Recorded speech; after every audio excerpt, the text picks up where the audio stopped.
میرے آقا علیہ السلام فرماتے ہیں امین وہ لوگ ہیں، یعنی امانت دار وہ لوگ ہیں جو غسل جنابت صحیح طور پہ کرتے ہیں اور جلدی کرتے ہیں۔ اچھا، غسل جنابت بھی صحیح طور پہ ہونا چاہیے۔ حضور اکرم صلی اللہ علیہ وسلم فرماتے ہیں جب کسی کو جنب کی کیفیت ہوتی ہے تو اس کے بال میں جنابت ہوتی ہے،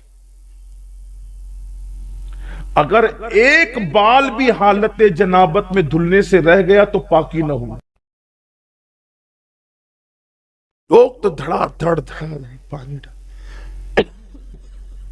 بدن پہ پانی بہانے کا نام غسل نہیں ہے۔ ناک کی نرم ہڈی تک پانی چڑھانا، غرغرہ کر کے حلق تک پانی پہنچانا اگر روزے میں نہیں ہے تو، اور اس کے بعد اس انداز سے بدن پر پانی بہانا کہ ہر بال سے کم 3 قطرے پانی بہ جائے، یہ ضروری ہوتے ہیں۔ فرض غسل بہت احتیاط سے ہونا چاہیے ورنہ غسل باقی رہے گا۔ کچھ لوگ تو بس بدن پہ 3 4 بچوں کے باپ ہو گئے لیکن غسل کرنا سیکھ ہی نہیں سکے۔ کیا نماز ہوگی اور کیا عبادت ہوگی اور کیا تلاوت ہوگی، کتنا بڑا المیہ ہے۔ تو اس لیے میرے آقا علیہ السلام نے فرمایا کہ اگر تم یہ چاہتے ہو کہ گناہوں سے پاک ہو کے قیامت کے دن اللہ سے ملاقات کرو تو غسل جنابت اچھی طرح سے کیا کرو۔ حضور علیہ السلام نے کہا کہ اچھی طرح سے کیا کرو، اس لیے غسل جنابت اچھی طرح سے کرنے کی عادت ڈالیں۔ ناک کے بال بڑھ جایا کریں تو اس کو کٹوا لیا کریں، اس لیے کہ اگر بال کٹوا لیتے ہیں تو غسل جنابت میں آسانی ہوتی ہے۔ اسی طریقے سے اگر کچھ کھائے ہیں دانت میں پھنس گیا ہے اور نکالا جا سکتا ہے تو وہ سارا حصہ دھلنا ہمارے لیے فرض ہے۔ غرغرہ کرنا چاہیے، اور غرغرہ کرنے میں شرماؤ مت کہ آواز آئے گی تو لوگ کیا کہیں گے، لوگوں کو چھوڑ دو، کون کیا کہے گا۔ حلق کے اندر پانی پہنچنا چاہیے۔ اسی لیے کافر کبھی پاک نہیں ہو پاتا، کافر کبھی پاک، کیونکہ وہ نہا تو لیتا ہے، پانی تو بہا لیتا ہے، کبھی کبھی بے تکلف پانی پینے کی وجہ سے اس کا غرغرہ بھی ہو جاتا ہے، حلق بھی دھل جاتا ہے، بے تکلف پانی بھی نہیں، لیکن ناک میں پانی وہ کبھی نہیں پہنچا پاتا، کیونکہ ناک میں پانی پہنچانے کا تصور صرف اسلام میں۔ السلام علیکم ورحمۃ اللہ وبرکاتہ۔ میرے پیارے ناظرین، کیا آپ کو معلوم ہے کہ ہمارے اوپر غسل کب فرض ہو جاتا ہے یا پھر ہمارے اوپر وضو کب فرض ہو جاتا ہے؟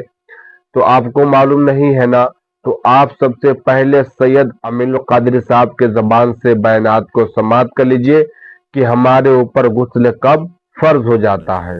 اسی لیے کافر کبھی پاک نہیں ہو پاتا،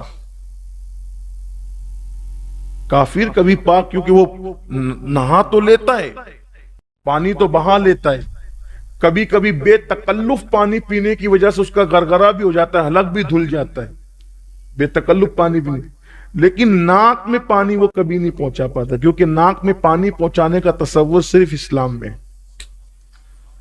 اس لیے کافر کبھی پاک نہیں ہو پاتا ہے غسل جنابت سے، کبھی پاک نہیں ہو پاتا۔